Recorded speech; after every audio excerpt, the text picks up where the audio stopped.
নমস্কাৰ, পুনৰ এটি নতুন ভিডিঅ'ৰ সৈতে সকলোকে স্বাগতম জনালোঁ। আৰু ইয়াতে ৰাতিপুৱাতে এতিয়া ব্ৰেকফাষ্টৰ যোগাৰ কৰিছোঁ। ইয়াতে আলু বইল কৰি থৈছোঁ, এয়া দেখিলে। আৰু লগতে এয়া হ'ল নাৰিকলৰ চাটনি বনাবলৈ। ইয়াতে মই দিছোঁ নাৰিকল মিহি মিহিকৈ কাটি সৰু সৰুকৈ কাটি দিছোঁ। আৰু লগতে এয়া বুটৰ দাইল আৰু শুকান জলকীয়া, নহৰু আৰু আদা অকণমান ফ্ৰাই কৰি লৈ এনেকৈ দিছোঁ। লগতে হালধি আৰু ধনিয়াৰ পাত দিছোঁ। এইটো ধুনীয়াকৈ গ্ৰাইণ্ড কৰি ল'ম। তাৰপিছতে ইয়াতে তৰকা মাৰিম ওপৰৰ পৰা। তাৰপিছত এইটো তৰকা মাৰিবৰ কাৰণে মছলাটো ৰেডি কৰি থোৱা থাকে মোৰ, এয়া এনেকৈ। আৰু তাৰপিছতে ইয়াতে এইটো হ'ল ডোচা ইডলি বনাব পৰা বেটাৰ এটা। এয়া ধুনীয়াকৈ ফাৰ্মেণ্টটো হৈছে, বেছি অকণমান বনাইছিলোঁ মানে আজি ৰাতিপুৱাৰ কাৰণে হৈ যাব বুলি। মই এয়া ধুনীয়াকৈ ফাৰ্মেণ্ট হৈছে গোটেই ৰাতি, ধুনীয়াকৈ এনেকৈ বন্ধ কৰি থৈ দিছিলোঁ। হটকেছত থ'লে মানে বহুত ধুনীয়াকৈ ফাৰ্মেণ্ট হয়, সেইকাৰণে মই হটকেছত ভৰাই থৈ দিওঁ। চ' এয়া বেটাৰখিনিও ৰেডি। এইটো একচুৱেলি মই আজি ডোচা নহয়, উত্তপমো নহয়, তেনেকৈ বনাম মানে ধুনীয়াকৈ একদম পাতল নবনাওঁ। মানে ডোচা বনাবলৈ একদম পাতল লেয়াৰ বনাব লাগে। এইটো কেনেকৈ বনাম মই দেখুৱাই গৈছোঁ। ৰাতিপুৱা আজি ছানডে'ৰ ব্ৰেকফাষ্ট এইটোৱে হ'ব।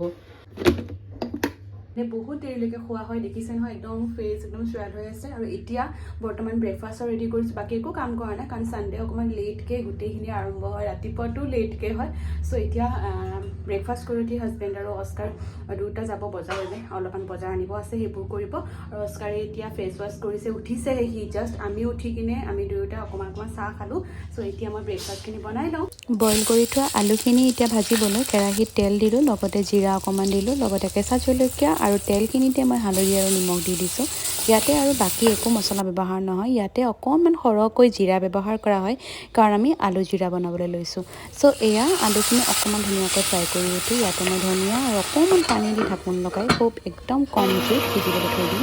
চ' মিনৱাইল ইয়াতে মই চাটনিখিনি পিচি ল'লোঁ। দেখিলেই এয়া ধুনীয়াকৈ আমাৰ চাটনি আৰু আলুৰ ভাজিখন ৰেডি হ'ল। ইয়াতে মই টাৱাখন গৰম হ'ব দিছোঁ। এইটো অকণমান অইল অকণ ওপৰৰ পৰা গ্ৰীজ কৰি ল'ম, বেছিকৈ অইল ব্যৱহাৰ নহয়। চ' ইয়াতে মই একদম থিন মানে একদম পাতলকৈ ডোচা নবনাওঁ, অকণমান থিককৈ ৰাখি থ'ম, অলপ মোটাকৈ। খাবলৈ বহুত টেষ্টি আৰু খুব ছফ্ট হয় এনেকৈ বনালে। আৰু টাৱাখন বেছিকেলি মোৰ ডোচা টাৱাই হয়, বেলেগ টাৱাতো বনাব পাৰে, কিন্তু অকণমান ধুনীয়াকৈ গ্ৰীজ কৰি ল'ব লাগে টাৱাখন। চ' এয়া ডোচা টাৱা হোৱাৰ কাৰণে অকণ গ্ৰীজ কৰি ল'লে হৈ যায়। এবাৰেই গ্ৰীজ কৰিম আৰু গোটেইকেইটা ডোচা এনেকৈ বনাই ল'ম। এয়া দেখিলে মই অকণমান ডাঠকৈ ৰাখি থৈছোঁ। এনেকৈ অকণমান ওপৰৰ পৰা যেতিয়া মানে জালি নিচিনাকৈ দেখা পোৱা হ'ব, তেতিয়া অকণমান ওপৰৰ পৰা ঘি নহয়তোবা ৰিফাইণ্ড অইল যি মন যায় তাকে অকণমান গ্ৰীজ কৰি দিব, লগতে এনেকৈ ওলোটাই দিব। তেল নলগালেও হয়, সম্পূৰ্ণ নিজৰ ওপৰত ডিপেণ্ড কৰে, আপুনি লগাই নলগাই। মই অকণ লগাই দিছোঁ, কাৰণ বেছিকৈ ড্ৰাই হৈ যায় নহ'লে। চ' এনেকুৱাকৈ ডোচাকেইখন বনালে খাবলৈ খুব ভাল হয়। আপোনালোকৰো মানে যিটো ডোচাৰ বেটাৰ বা ইডলিৰ বেটাৰ হয়, আগতে মই ভিডিঅ'ত কৈছোঁ কেনেকৈ বনায়, সেনেকেই ছেইম একেটা পদ্ধতিতে বনাব। কিন্তু যেতিয়া আপুনি ডোচাখন বনাব, সেইটো অকণমান ডাঠকৈ ৰাখি থ'ব। মই কেইটামান ডাঠ কেইটামান পাতল তেনেকৈ বনাইছোঁ, কিন্তু ডাঠকেইখন আপোনালোকে বনাই চাবচোন, একদম উত্তপম নিচিনা লাগিব খাই আৰু খুব ভাল লাগিব। আৰু এই বেটাৰটো দি আপুনি উত্তপমো বনাব পাৰে।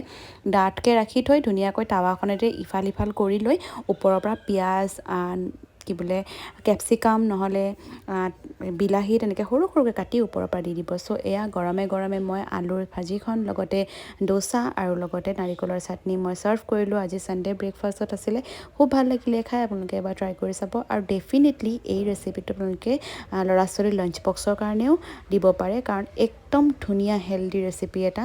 কাৰণ আপুনি যদি বেটাৰটো বনাই ফ্ৰিজত থৈ দিয়ে, তেন্তে আপুনি ইডলিও বনাব পাৰিব, ডোচাও বনাব পাৰিব। চ' অস্কাৰৰ দুটাকে ধুনীয়াকৈ খালে, অস্কাৰেও খালে, লগতে অস্কাৰে মোৰ কাৰণে ৰৈ আছিলে মোৰ লগত খাব বুলি। কাৰণ আমি গৰমে বনাই খাওঁ যে, সেইকাৰণে একেলগে বহি নলওঁ, গৰমে চবে এটাকৈ বনাই গৈ থাকোঁ, লাষ্টত মই লওঁ। চ' সেয়া খাই উঠি এয়া বজাৰলৈ গৈছিলে অস্কাৰৰ দেউতাক, অস্কাৰক লৈ। চ' তেওঁ বজাৰলৈ আহিলে। এতিয়া মই বজাৰখিনি সামৰি থওঁ, তাৰপাছতে খানা পিনা ধুনীয়াকৈ বনাই লওঁ। আৰু অকণমান আজি কাম আছে, মোৰ চিলাইৰ কাম অকণমান কৰিব আছে, সেইখিনিও কৰিম। আৰু এয়া সন্ধিয়াৰ সময়ত মই গৈছিলোঁ ৱক কৰিবলৈ, খোজকাঢ়িবলৈ। আৰু আহি কিনে দেখোঁ ইয়াৰ বাপেক পুতেক ৰেডি হৈছে স্কেটিঙৰ কাৰণে।